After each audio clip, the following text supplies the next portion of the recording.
عمار کے دھوکے نے اسے توڑ دیا تھا اور وہ مجھے توڑ رہی تھی۔ میں ہی کیوں؟ میں نے سسکی اپنے اندر دفن کی۔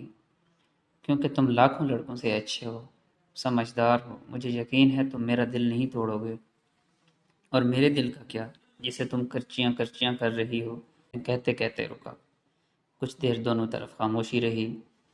تم ابھی جذباتی ہو رہی ہو، تھوڑا وقت دو خود کو، پھر کوئی فیصلہ کرنا۔ میں نے گہری سانس لی۔ میرے پاس وقت نہیں ہے، جو کرنا ہے ابھی کرنا ہے۔ اور میں جذباتی بھی نہیں ہو رہی ہوں، سوچ سمجھ کے فیصلہ کیا ہے۔ میں سمجھ گیا تھا کہ میں عمار کا دوست ہوں، وہ مجھ سے شادی کر کے اسے تکلیف دینا چاہتی تھی۔ میں اپنی ہی نظروں میں گرتا جا رہا تھا۔ وقت کیوں نہیں ہے تمہارے پاس؟ میں نے پوچھا۔ میں عمار سے پہلے شادی کرنا چاہتی ہوں۔ اس کی شادی کی تاریخ طے ہو چکی ہے۔ کتنی صاف گو تھی وہ، سب سچ سچ بتا رہی تھی۔ میں نے پل بھر کے لیے سوچا، یہ چاہتی تو جھوٹ بول سکتی تھی، میرا دل رکھنے کے لیے کچھ بھی کہہ دیتی، پر اس نے جھوٹ کا سہارا نہیں لیا۔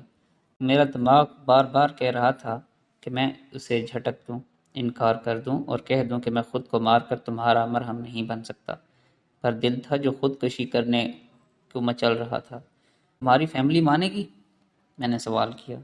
ضرور مانے گی، تم کیسے کہہ سکتی ہو؟ میرے گھر والے مجھے خوش دیکھنا چاہتے ہیں۔ تم میرے ساتھ خوش رہو گی؟ ہاں، مجھے یقین ہے میں خوش رہوں گی۔ کیسے؟ کیسے کہہ سکتی ہو تم؟ میرے اور تمہارے گھر کے ماحول میں زمین اور آسمان کا فرق ہے۔ میرے پاس عمار جیسی شکل ہے، نہ سٹیٹس۔ کھل کے بات کرنا ضروری ہو گیا تھا۔ مدثر اکرام، خوش شکل اور سٹیٹس والے لوگ خوشیوں کی ضمانت نہیں ہوتے۔ یہ سب ایک دکھاوا ہے جس کی حقیقت بہت بھیانک ہے۔ زندگی کے ساتھ ایک اور تجربہ کر رہی ہو؟ نہیں، میں تجربوں سے نکل کے حقیقت میں داخل ہونا چاہتی ہوں۔ آخر میں ہی کیوں؟ میں نے پھر سے پوچھا۔ نہیں جانتی کہ تم کیوں، پر تم ہی ہو۔ وہ خاموش ہو گئی۔ کیا تم تیار ہو مدثر؟ میں نہیں جانتا تھا کہ میری ہاں مجھے کسی وادی میں لے جائے گی یا پھر اندھے کنویں میں دھکیل دے گی، پھر بھی اس دل نشین تجربے سے گزرنا ضروری تھا۔ ٹھیک ہے، اگر تمہاری یہی منشا ہے تو میں راضی ہوں۔ میں نے سر جھکا لیا۔ لیکن میری کچھ شرطیں ہیں۔ کیسی شرطیں؟ تم آج ہی اپنے گھر والوں کو میرے رشتے کے لیے بھیجو۔ میں اگلے 2 ہفتوں کے اندر اندر تم سے شادی کرنا چاہتی ہوں۔ اتنی جلدی؟ اتنی جلدی کیسے؟ مجھے تھوڑا وقت دو۔ تم سمجھ کیوں نہیں رہے؟ میرے پاس وقت کم ہے۔ یہ بے وقوفی ہے تارا۔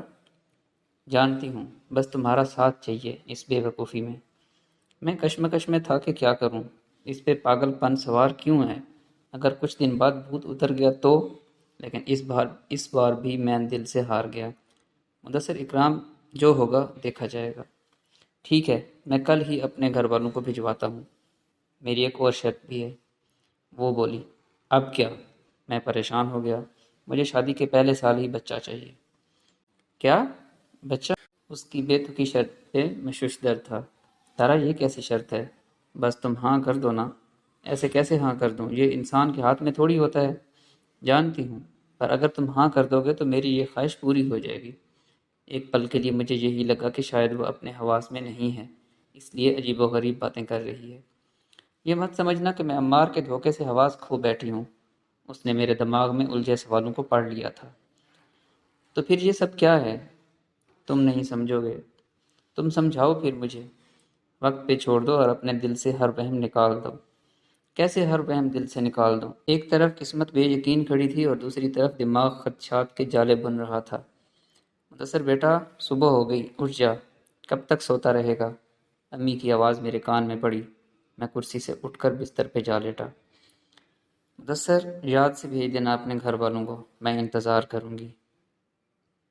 تارا کی سرگوشی سنائی دی۔ ایک خمار سا تھا، میری آنکھیں بند ہونے لگی۔ شاید میں کسی خواب میں ہوں۔